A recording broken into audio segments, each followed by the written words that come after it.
KTN Maharashtra न्यूजमध्ये आपले हार्दिक स्वागत। आपण पाहत आहात केटीएन महाराष्ट्र न्यूज। काही ठळक बातम्या। किनवट येथे 2 दिवसीय व्यवसाय शिक्षण व उद्योजकता प्रशिक्षणाचे उत्साहात उद्घाटन। किनवट प्रतिनिधी।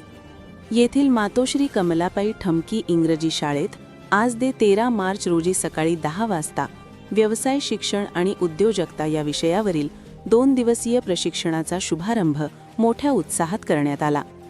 कार्यक्रमाची सुरुवात क्रांतिज्योती सावित्रीबाई फुले यांच्या प्रतिमेचे पूजन करून झाली। किनवटचे गट शिक्षणाधिकारी मा अनिलकुमार महामुने यांच्या हस्ते प्रतिमा पूजन करण्यात आले। या प्रसंगी बोलताना महामुने यांनी बदलत्या काळात व्यवसाय शिक्षणाची गरज आणि उद्योजकतेचे महत्त्व अधोरेखित केले।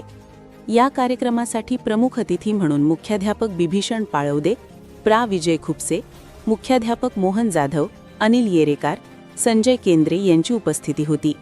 मान्यवरांनी आपल्या मार्गदर्शनातून प्रशिक्षणार्थींना उद्योजकता क्षेत्रातील संधींची माहिती दिली। कार्यक्रमाचे नेटके सूत्रसंचालन केंद्रप्रमुख उत्तम कानिंदे यांनी केले। 2 दिवस चालणाऱ्या या प्रशिक्षणात व्यवसाय शिक्षण, नवनवीन उद्योजकीय कौशल्ये आणि रोजगाराच्या विविध संधी यांवर तज्ज्ञांकडून सखोल मार्गदर्शन केले जाणार आहे।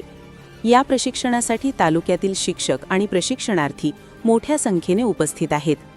प्रशिक्षणाच्या यशस्वीतेसाठी बाबूराव इब्बितदार, दयाल मोगरकर परिश्रम घेत आहेत। संपादक आनंद भालेराव, किनवट टुडे न्यूज, किनवट नांदेड। परिसरातील घडामोडी पाहण्यासाठी पाहत रहा KTN Maharashtra news. Channel subscribe करा, लाईक करा, पुढील ग्रुपवर शेअर करा।